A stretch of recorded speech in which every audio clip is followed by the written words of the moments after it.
What's going on, 49er faithful, 49er fan, 49er gang? This is your boy Niner Gang Podcast, aka 49er Dion, aka Swifty, back in the building. So if you haven't already, hit that like button, hit that subscribe button, turn on the post notifications so I can keep you up to date on any and everything San Francisco 49ers. With that being said, man, let's get right on into it.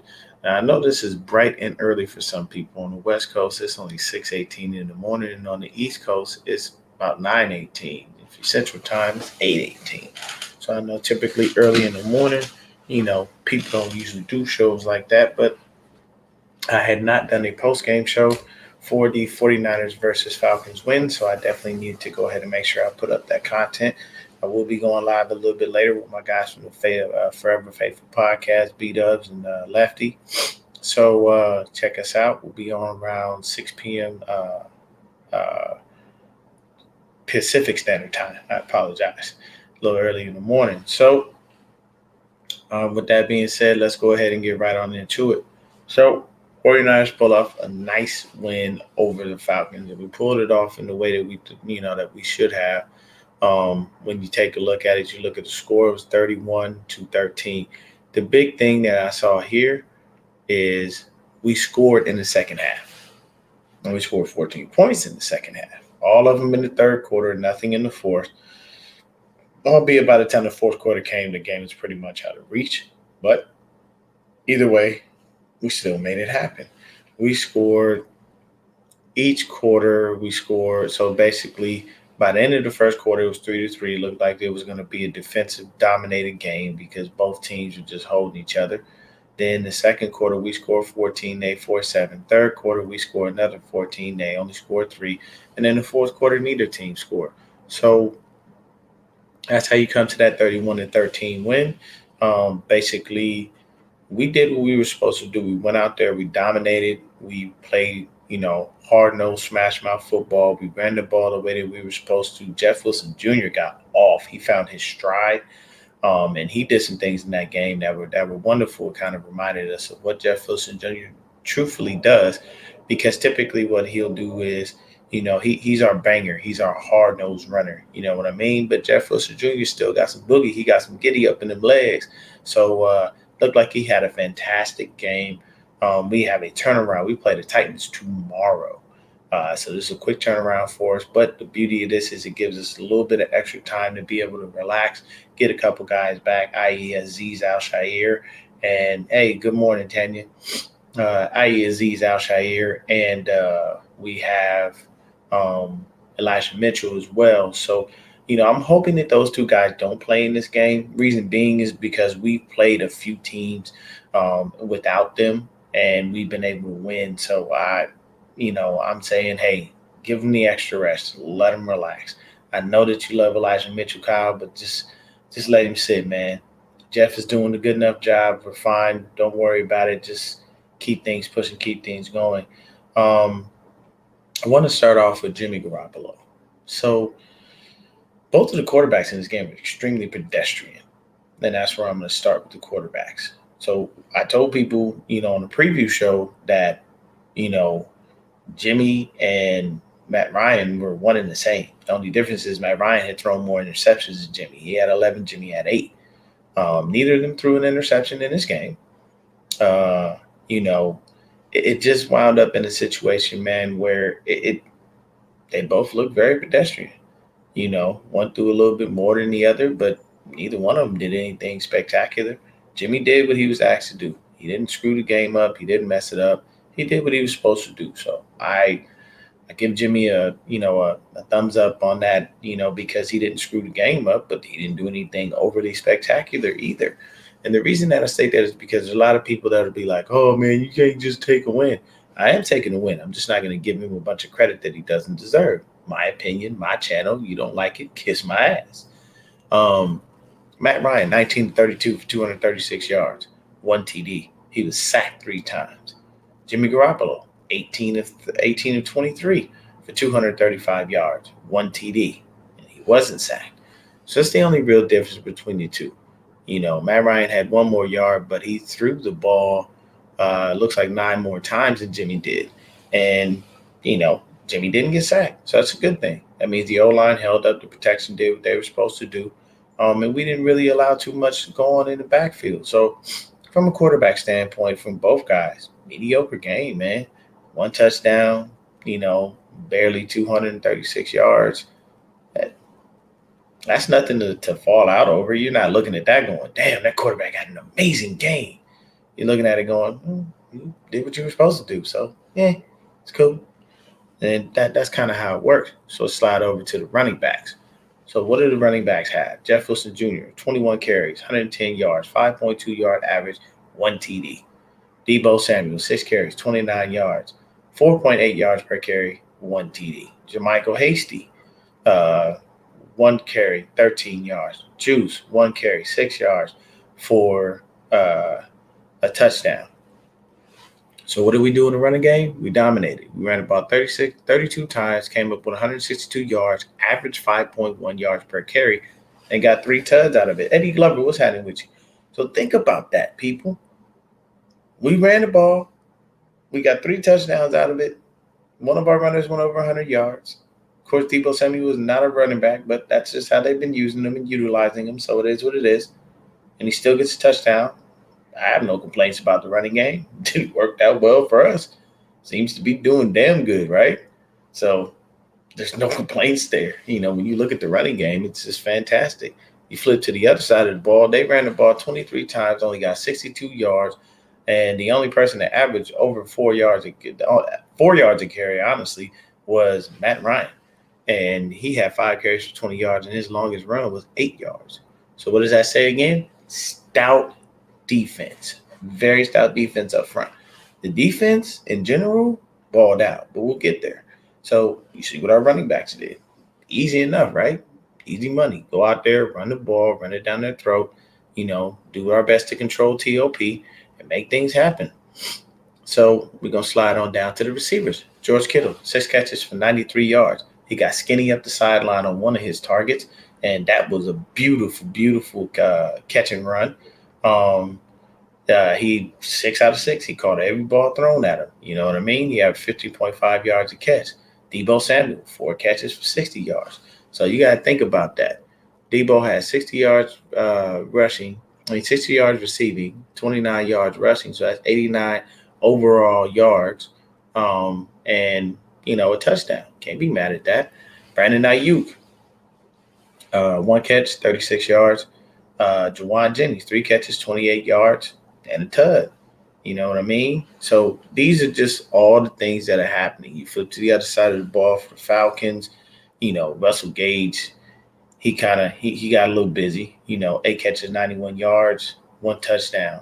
Kyle Pitts, 4 for 77. Olamide Zaccheaus, 2 for 53, and then the rest of the receivers, nobody was doing much of nothing. And those were the guys that we kind of, intended on them doing things with. Even Cordell Patterson wasn't a factor in the run game and or the pass game. Cordell Patterson, the guy that I was saying we had to worry about, we shut down. That man had 11 rushes for 18 yards, which was 1.6 yard average. He had 2 catches for 5 yards, 2.5 yards. So we shut down basically their biggest weapon. And that weapon is consistently, always there. He's always giving them some kind of hope and helping them out. So when you look at it, we did what we were supposed to do as a defense. Fantastic, right? So you switch over to it. We had a couple of mishaps here. The unfortunate mishap happened where? On special teams. And this becomes an annoying situation because just last week when we played the Bengals, we had a great special teams game. This week we come in, we put Jermichael Hasty back there. He winds up screwing up again. And he's had fumbling issues his whole career when he's been with us, so it's unfortunate. Typically, if you would have looked at the tape a couple of years ago when we picked up Jermichael Hasty, he was a UDFA, undrafted free agent, and he looked like he was the perfect prototypical Shanahan-type running back. He could run, he could catch, he could do everything. Just hasn't panned out to be the guy. So when you look at it, you know what I mean? Jermichael Hasty lost, he fumbled. And he lost that one. That's what wound up having us on the first drive for the Falcons, having us down inside. I think we were inside like the 20. And what happened It was just a situation where the defense held up, man. They had to stand. I thought they had scored on that because I think it was Cordero Patterson, but they called it back. They said he didn't score, and the defense held true. They went for it on fourth down. The defense shut them down. The defense balled out all day long. You can't ask for much more from them, man. They did exactly what they were supposed to do. So when you flip over to the defensive side of the ball for us after the unfortunate fumbles, when it came to special teams, that was the only thing really that was messed up there. You look at it, Fred Warner had himself a game, 9 tackles, one QB hit, and one pass defense. Eric Armstead, he had himself a game, 5 tackles, and he basically had that goal line stop. He put a hit on, I forget who it was, somebody, but he rocked their world, man, came out and put a good hit on him. Josh Norman, 4 tackles, Jimmy Ward, Tart, Samson Ebicom, he had a sack. Uh, Arden Key had a sack. Nick Bosa had a sack. Technically speaking, Arden Key had 2 sacks, but they stole one from him on a bullshit call because we playing a fucking cupcake league where if you land on the quarterback, oh my God, you're gonna hurt him. Like, come on, people, y'all got to stop doing this. The biggest issue that we have when it comes to the quarterback is the quarterback is so protected. The offensive players are so overly protected that you can't even play football no more. And that's an unfortunate thing because football is a gladiator sport. When you're out here with the big boys, it's what you're supposed to do. You're supposed to get out there with the big boys. You're supposed to rumble. Y'all supposed to do your thing and call it a day. It's not about being in the cupcake league where if you breathe on the quarterback, that's a 15-yard penalty. It doesn't work like that. Arden Key's first sack where he basically threw Matt Ryan to the ground was, a little more egregious than the other sack. He came around him on the back. He sacked him and he fell, and he fell on him incidentally. Like, you can't stop your body weight. You can't stop your motion. This is simple physics, man. Like, you expect the dude constantly to roll out and roll away and do all this other stuff. So if I get injured rolling out, y'all don't care about that. Now I'm out of the game. Now it gives the quarterback more chance to go ahead and score because y'all looking for the offense to run the points up through the roof. That's the issue. You know what I mean? Y'all want the quarterbacks to keep scoring because everybody loves a high-scoring game. Wow, wow, wow. But you put the defense at a disadvantage because you limit them in what they can do, and it's not fair. It just isn't, Of course, the refs missed a ton of holding calls, on Nick Bosa. There's plenty of evidence, man. You could put together a montage this whole season and just show exactly what goes on and why this shouldn't happen, man. You could put that together and just put that out and just hashtag NFL reps, hashtag NFL, and just show them like, bro, look at the still shots. This man is being held, and these are flags that are not being thrown. You guys got to get on top of your game. Even James Steratore came on and said, man, it's hard for me to throw a flag on that for the sack on that Arden Key had. But it is what it is. We had 3 sacks on him. We did put pressure on him all game. We made him throw some errant throws. Now on the defense, the only thing that I have to say is Ambry Thomas. He looked really bad his first game. He looked a little bit better this game. It looks like he's progressing and he's starting to pick things up. The difference is he has to make sure that he's on top of things. I don't know yet, Tanya, because I haven't looked into it. I will be doing research in a second to basically see what we have as far as the Titans defense goes. And when we jump on with the Forever Faithful podcast a little bit later, we'll go over all of that. I'll have the stats and the numbers and figures. I just got to do my research on it. So at the end of the day, it's a situation that's very unfortunate. We would like to had those sacks, but it is what it is. Ambry Thomas looked a little bit better this game, but he still was getting ate up, man. He's still getting cooked. And the coaches are very high on him. And they're stating that they like, his confidence and how he's carrying himself, and his way better. For all but working. Matt, it was good, brother. So it basically doesn't allow you to get in there, man, and, say, hey, the kid is just progressing slow.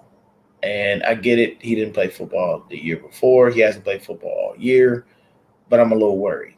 I don't want to go into the playoffs getting cooked and baked by the wrong people, and don't know. To tell you the truth, Matt, what the trap game is? Houston. We'll talk about it. That's the trap game because people don't. I mean, you don't expect to lose to the Texans. You just don't. They look bad.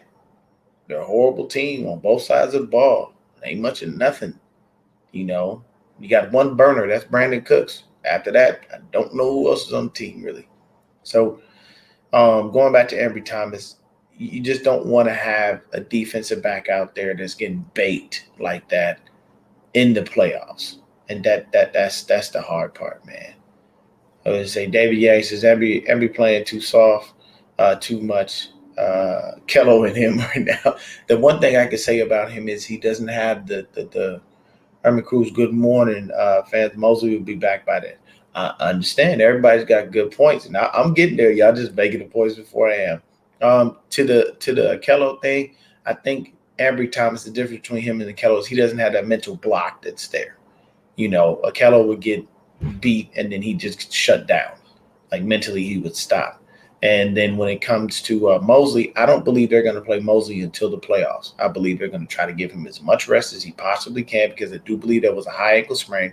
They want him to take as much time as he can. They want him to get busy in practice, and then they'll probably rotate him in and out of the game with Ambry Thomas to allow him to get his feet under him, get his feet, get his feet wet again, get right, and then go ahead and stay in the game.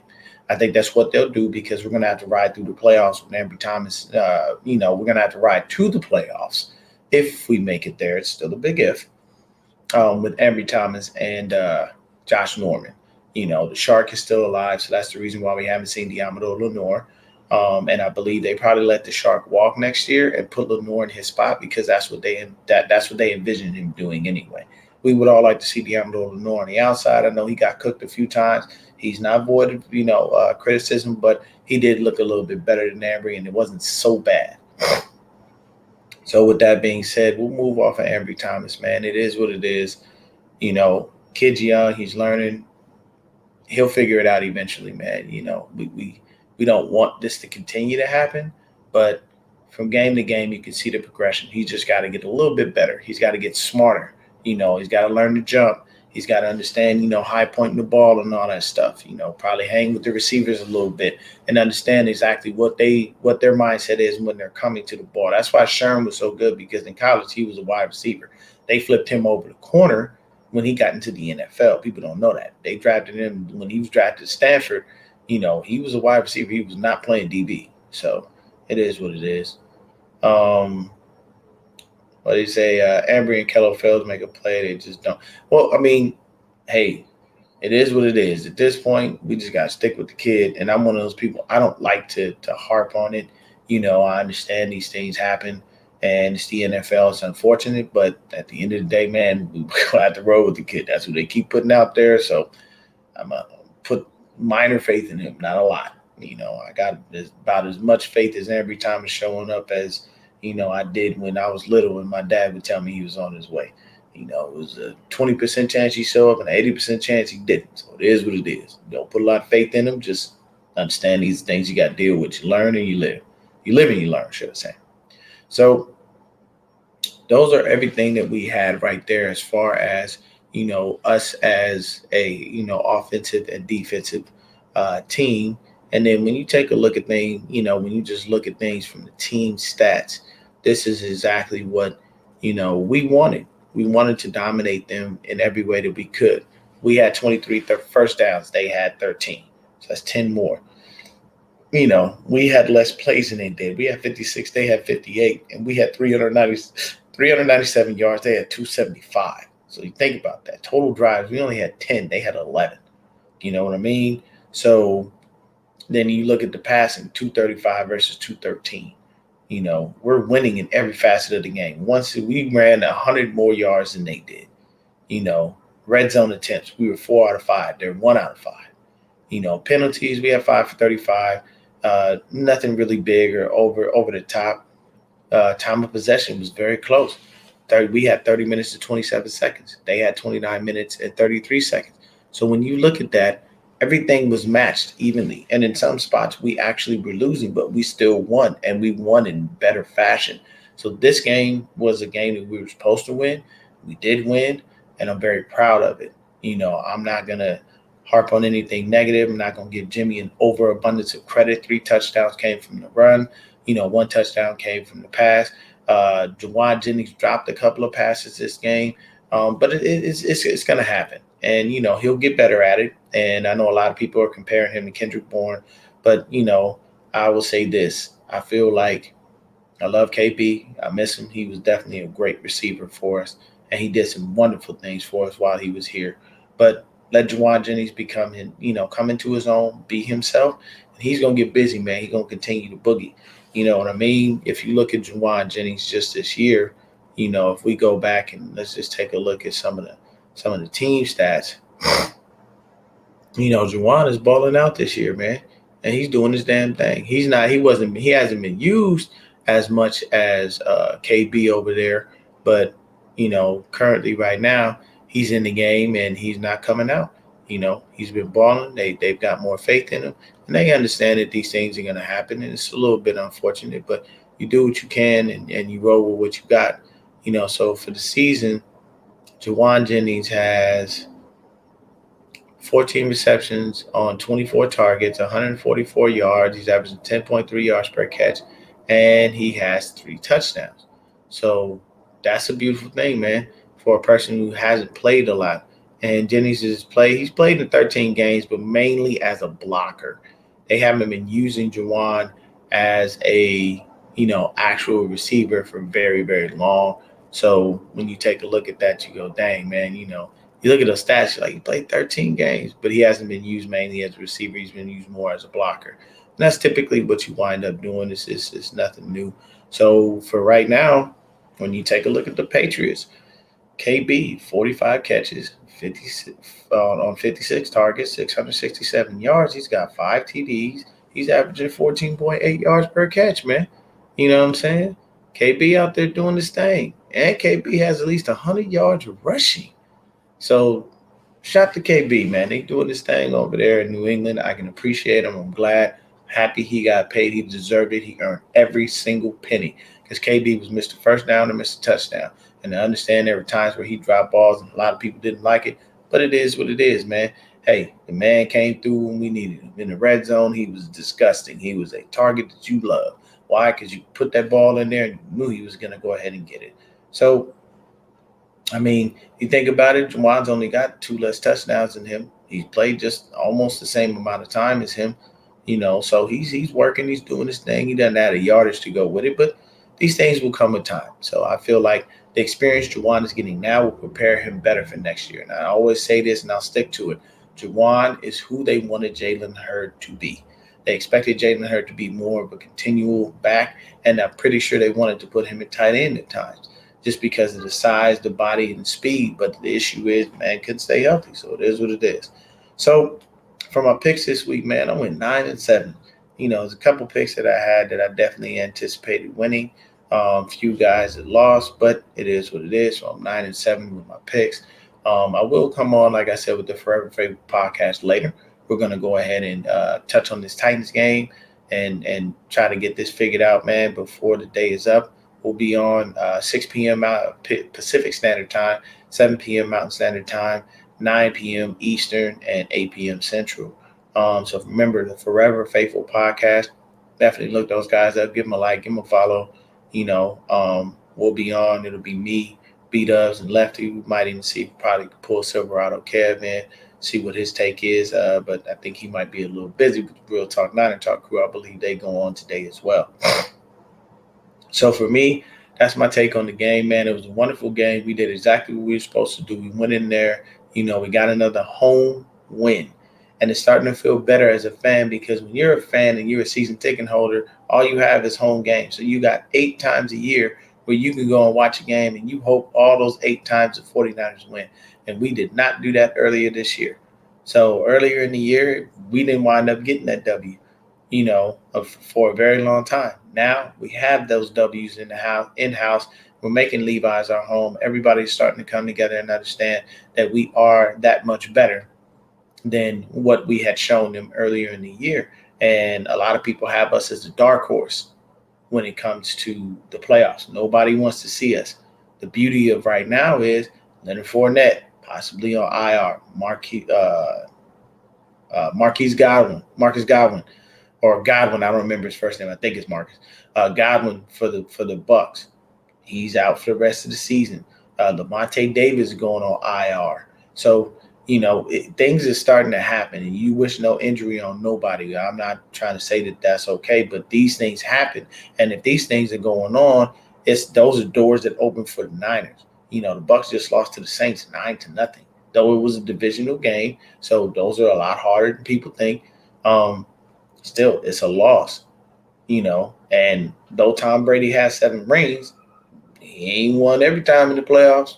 He has been beaten.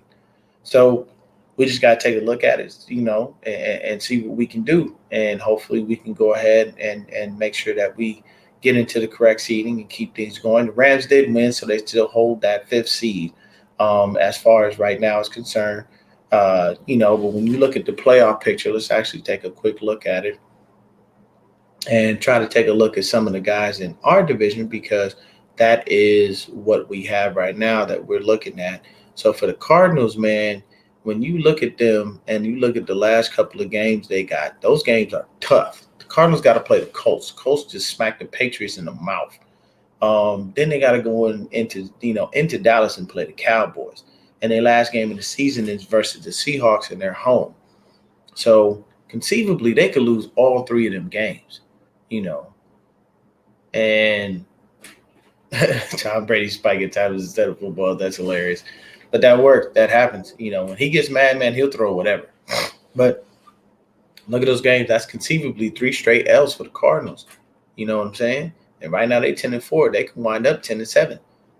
Very easily, because the Colts and the Cowboys are no joke. You know what I'm saying? And the Seahawks can be that sleeper team that they think they just finna go in there and whoop on. And then you have no DeAndre Hopkins right now. So that's his star receiver losing. Christian Kirk got off, but I don't know. You know what I mean? He said the Aints gonna put up the Aints gonna put up the swept Tom Brady in the regular season banner back.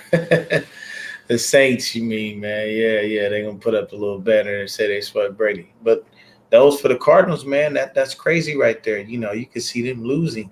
When you look at the Rams, they got their next few games, and their last 3 games are versus the Vikings, versus the Ravens, and versus us. Now, the Vikings, that's a win. I give the Rams a dub on that one, man. It's the Vikings. I don't really trust. I don't trust Kirk Cousins as far as I can throw him. And for everybody that loves Kirk Cousins, it is what it is.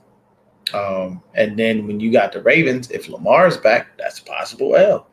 And then us, that's an L.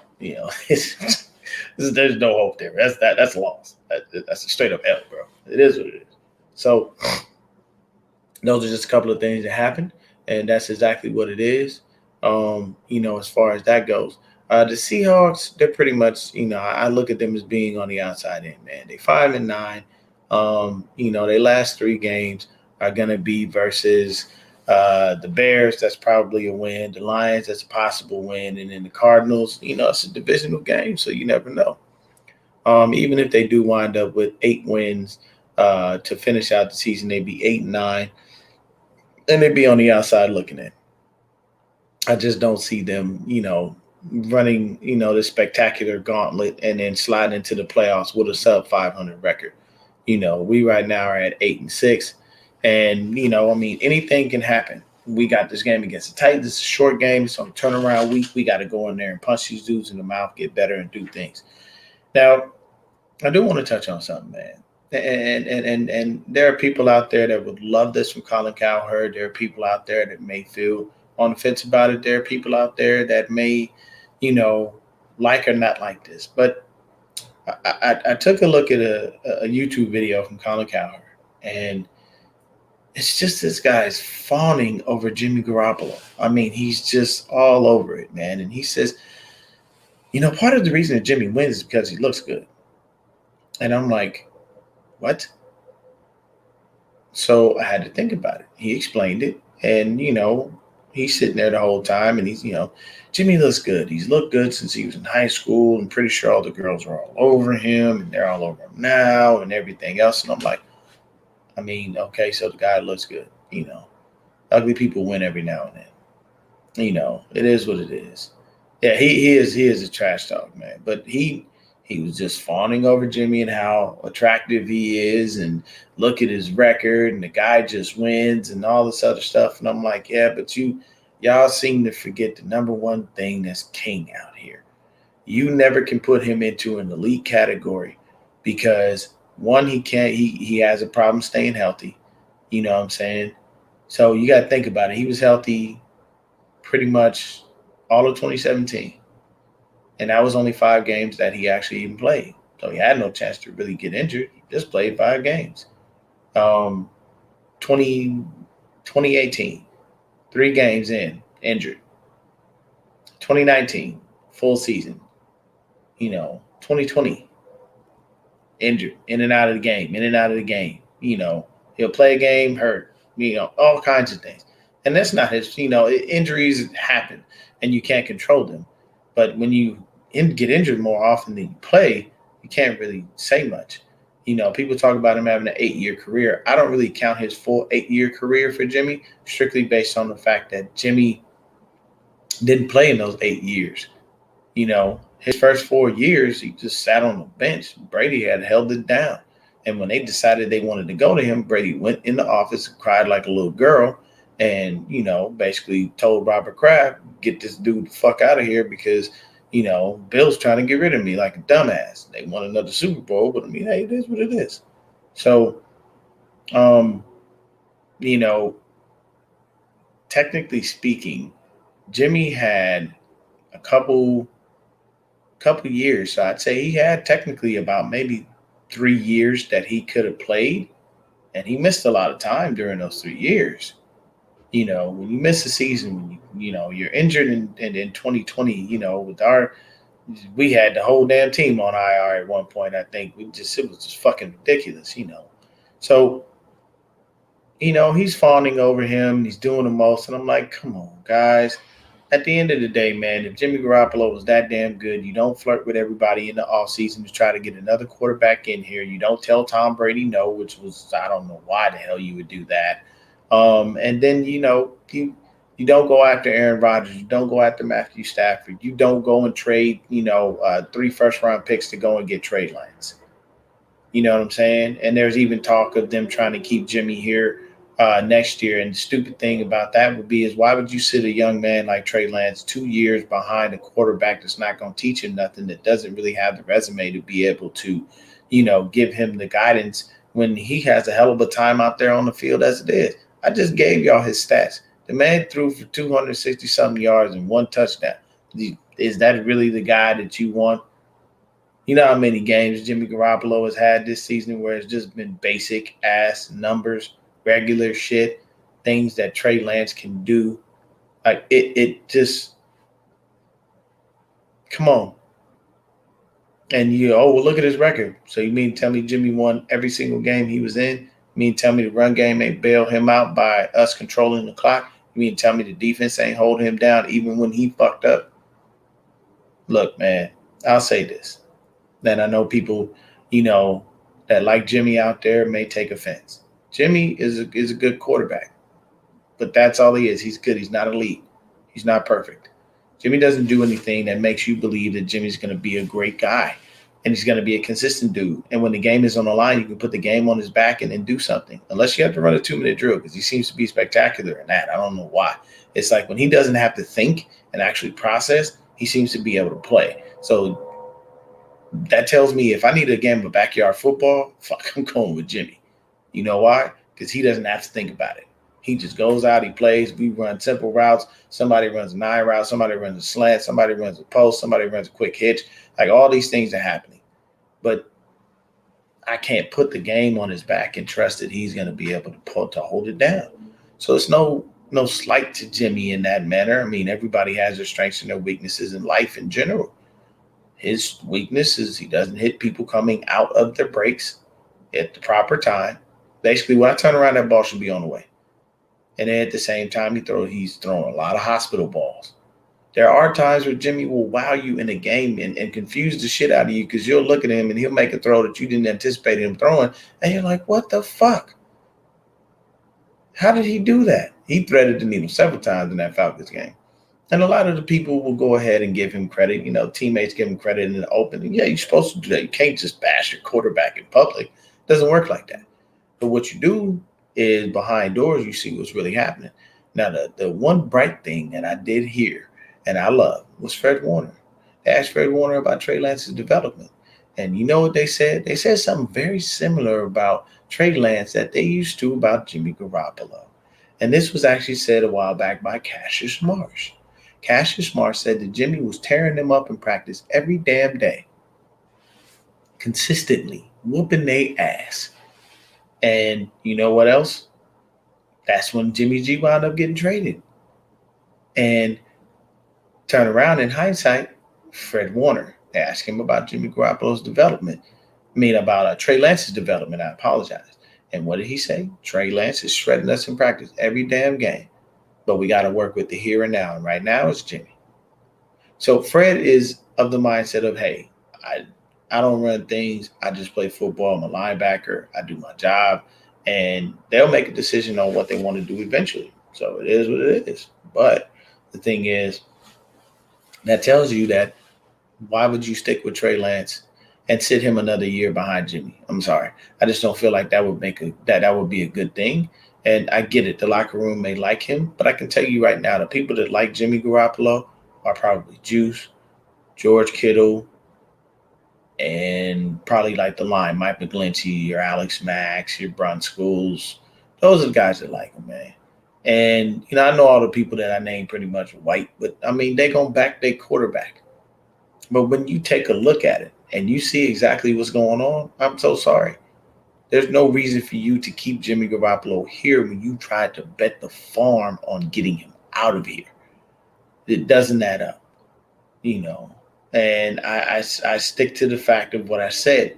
They're trying to push his trade value through the roof. If you think about it like this, say Jimmy Garoppolo goes out and gets us on a good playoff run. We get to the NFC Championship game and we lose. That turns into a first-round pick, people. Quarterback class coming out is trash. There are going to be several teams on the market for a quarterback, and Jimmy is going to be right for the picking. Somebody will pony up that first-round pick that we want. We will get it back, and we will move on. It'll be what it is. This is simple logic. Don't overthink it. And don't let the media pundits and everybody else out here tell you different. Oh, well, Jimmy's going to stay in, you know. Don't let Kyle Shanahan fool you. He lied to us all the time as it is. Think about it. He lied to us at every turn. So why would he go up there and openly tell us, yeah, Jimmy's going to be traded? Because you can't do that. You have to show faith in your quarterback while he's still on your team. Does Jimmy know the truth of it? I'm pretty sure behind closed doors, they looked at him and they said, yeah, man, you know, first chance we get, go get your ass the fuck up out of here. But that's just him being smart, even if they didn't tell him that. Use your brain. I mean, anybody with a brain in their head could tell I'm doing X, Y, and Z. I usually am not a very healthy person. They're trying to trade me to be able to get back some of the draft capital they put out for this young kid. So then it looks like hey, what's happening with you, Matt Cook? So then it looks smart. Those are the things that happen. So you just get, you know, you take your time with it, keep on pushing, and it is what it is. You understand the logic, you know. And yes, I agree, Eddie. You sit Trey next year, you destroy his confidence. It's just you would like. Why would you even? I honestly, as a young QB, I'd be like, look, you traded 2 first-round picks for me to move on from this jackass, and now I'm sitting here behind this motherfucker again for another year. I'm not sitting behind Brett Favre or Tom Brady or Drew Brees, you know, or Peyton Manning or Russell Wilson, you know.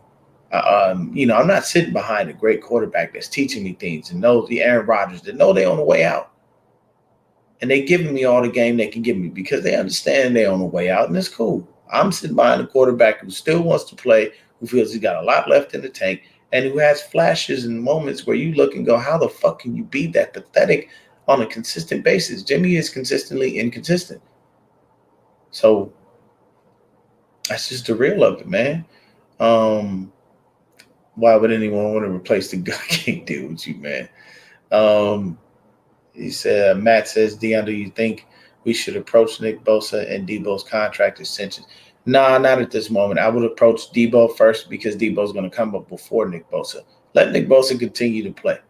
You know what I'm saying? He gonna drive his price up. It is what it is. He'll probably get around 22 milli. I'm 100% sure of that. But you have to remember also the salary cap goes up each year, and because we've had fans in the stands and things have returned somewhat back to normal, even though we've had to move a few games around due to the COVID restrictions and things happening. Um, excuse me. It's just a situation where these guys are pretty much you just gotta let him play. Nick, I think you just let him play, man. If you try to sign him ahead of time, that can turn into a contract dispute later because things can happen. And plus, Nick, technically speaking, he's given us 2 good years of football because this last year he was out, he was injured. It is what it is. Take before I end the stream. I think that was basically what it was, man. I think you were talking about Nick Bosa and. And then I saw that, hard to believe that this would be the Seahawks' first losing season in 10 years. Yeah, that'd be crazy, man. They usually don't have those types of seasons, with Russ there. And that could be another guy that's on the move. He could be on the trade market. But Russ is going to fetch a bigger price than Jimmy Garoppolo because he has the resume to do it. The man has a Super Bowl. He has 2 years in a row where he went to a Super Bowl. All these things come into play. So Russ would fetch a lot more on the market. You give up for Russ, you're gonna give up a first, and you're gonna give up a few more picks, or you're gonna give up a first and a very valuable player. It's just it is what it is. Who is my team MVP and rookie so far? My team MVP has to go to Deebo Samuel. I have to say that Deebo has balled out this year. He's done fantastic. Rookie, it has to be Elijah Mitchell because he came on strong. He was balling. I know the injuries have sidelined him, but I think, honestly, the time that he spent away with the concussion and with the knee injury are perfect. With concussion protocol, I know people can clear it. I honestly feel like with concussion, the NFL should move the concussion protocol to 2 weeks. And the reason being is just to keep people safe because you don't know about the lingering side effects. You may clear everything. Everything may look good. All the stuff may be right. The helmets are fantastic, all that stuff. But at the end of the day, you don't know what can possibly happen. Trent Williams had his documentary on everything that happened with him, man. And, I haven't gotten a chance to watch it. I'm going to see if I can find it and be able to watch it because I'm always curious to see what happens. And he knows that he was mismanaged in Washington, and that's why he left, and he didn't want to be there. So it is what it is. But for me, I'd have to say when you talk about it, and if MVP, I'd have to go with Deebo Samuel. And for a rookie, I'd have to go with Elijah Mitchell, man, because they both balled out. They've been balling all season. Elijah Mitchell is definitely a bright spot from a late round pick, which seems to be the only way we seem to hit because our first round picks don't really do a ton. No disrespect to Brandon Ayuk, but Javon Kinlaw, jury's still out. We don't really know. He isn't playing this year. That knee has been bothering him. When we drafted him, we knew he had knee issues. Like, these are things that you see and you're like, Jesus Christ, bro, why do you – come on, man. You look at the medical. And I understand, once again, injuries happen. You don't know when they're going to have – but if you see somebody that has a history of injuries, you got to be cautious of putting that player on your team because 9 times out of 10, that person may not be available. And look at Javon Kinlaw, not available. So – it is what it is, man. But that's going to end it here, man. We at about the 45-minute mark. Sersky, my God, what's happening with you, brother? He says, bro, the 49ers fan base is scared to death of losing Garoppolo because they believe we go back to the dark ages, which isn't the case. It's insane. Yeah, it's definitely insane because I'm going to tell you right now, nothing's going to change. When you go from Jimmy Garoppolo to Trey Lance, the only difference is you actually have to play 11-on-11 football, and you have to account for Trey Lance. You got to account for his legs. So that adds another dimension to the offense. So anybody thinking that, we should keep Jimmy Garoppolo, well, that's fine. If you want to keep Jimmy Garoppolo and keep his mediocre play and sometimes he has, throws where, sometimes you got to hold your breath. He throws hospital balls, his inconsistencies. If you want to keep all that, that's fine. You go ahead and you clamor for that. Me personally, I don't think it's smart for you to try to draft a kid, put that much into him, and then the next thing you know, sit him for 2 years straight behind a quarterback who does not have the resume for him to be sitting behind. That's just my thought on it. I don't care how people think about it or what they feel. It is what it is. You know what I'm saying? I don't get why some 49er fans are worried at the fact that we don't have a first when it's the fact that John drafts better later. Yeah, it's very true. He does. He drafts better in the later rounds. The only reason I would say we need a first this coming year, Matt, is because there are some good defensive backs coming out, and we need defensive backs. Literally, the only people that we have signed are Deontay Lenore, Ambry Thomas, and Emmanuel Mosley through next year. Everyone else is a free agent. Everyone else will walk. Now, don't get me wrong. We've put a lot of faith into Jason Verrett and things like that. But I can tell you right now, if that man can prove that he's healthy, he's going to go somewhere else and find himself a bag. The smart thing for him to do is to be able to get as much guaranteed bread as he can because, unfortunately, man, his career has just been riddled with injuries. And there's no disrespect to that man on a personal level. I don't know him. I'm just speaking from what I've seen as far as his career. I know I saw Jason Verrett when he came out of TCU, and I would have loved for us to draft him. And he went to the damn Chargers. And I was very upset because my friend laughed in my face as he did when they drafted Asante Samuel Jr. It is what it is. So I like those guys. You know what I'm saying? I like DBs. That's my favorite position in the sport in general, you know, and I love it strictly based on the fact that I was always given the moniker of Deion Sanders or whatever he was called, you know, because my name is Deion. So I understand, you know, it's just my thing, and I'm very happy about that. Um, I know you really high on this dude, Richard LeCount, man, but I don't know. I have to take a look into him and see what it is, get back to you. You guys have yourselves a wonderful day, wonderful afternoon. Like I said, I'll be on later with the Forever Faithful podcast. Everybody tune in. We'll be on around 6 p.m. To go ahead and go over this Titans game. I'm going to actually get to work on the Titans game and do some research, get some numbers and some figures, so we'll have some things to be able to touch on. Rich, what's going on, brother? He said it would be interesting if the Seahawks trade away Russ and then trade for Jimmy. Jimmy turns around and beats the night. That ain't going to happen, man. Let me tell you something. Pete Carroll is not in the business of losing. You know, he really isn't. And I know it's been very, very hard.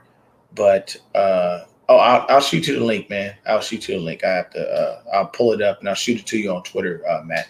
But we have a lot, but that Pete Carroll ain't about to trade Russ and then go after Jimmy. That'd be the dumbest thing. Because at this point in Jimmy's career, to be honest with you, wherever he goes, he turns into a bridge quarterback. He doesn't turn into your quarterback of the future. You get Jimmy at a max for maybe 2 to 4 years. That's probably all the football that he has left in him. And then when you get Jimmy, you already know the limitations. You understand the reality of what he can and cannot do. And the reason that people don't understand it from outside fan bases is because they look at his record. And we look at it from a different perspective because we're watching him every single game. It's like me trying to tell a Bills fan about Josh Allen. I don't know Josh Allen's inconsistencies. I don't know what he does and doesn't do well. Why? Because I am not a Bills fan. You know, my guy Tony from the locker room rant is a Bills fan. So if I I can ask him, hey, what the hell goes on with Josh Allen? Those are the things. You know, I can even go into Eric Crocker, shout out Frontline Sports. I can go into his podcast and watch everything with him and say, okay, you know, QB Mondays. Let me go ahead and put my questions in the chat about Josh Allen and what he has. Those are things that I can do, but I can't tell you because I don't watch him every week. I watch Jimmy Garoppolo every week. And there are many times where he throws the ball, and sometimes I hold my breath because I don't know where it's going. There are times where he takes too long to throw the ball. He's not a good deep ball thrower. There are consistencies. I mean, he does have a quick release. There are times where he threads the needles. There are good things that he does every game. It's not all negative, but there's too much negative that outweighs the positive for me, just as a fan, and that's my opinion. And if you don't like it, I give two shits. That if you want to love on Jimmy and make him, you know, crown him the next king and all that stuff, you are more than welcome to do so. I can't tell you how to live your life. I can't tell you how to think. I can only tell you what I think. And this is my podcast, so I will say what the fuck I feel. And if somebody doesn't like it, you jump in the comments and, you know, we can have a nice, healthy debate about it. I don't take things for real because the internet is a fake world. You know what I'm saying? We out here doing what we doing. Everybody sees me. Everybody see my face. They know where I'm at. I tell people all the time I'm in Arizona. So I don't run. I don't hide from nothing. And I'm from a whole different area. Somebody get in my comments trying to talk bad about me or say something stupid. Look, man, I ain't one of these weak-minded people out here in the world, brother. You ain't about to bait me into doing something stupid.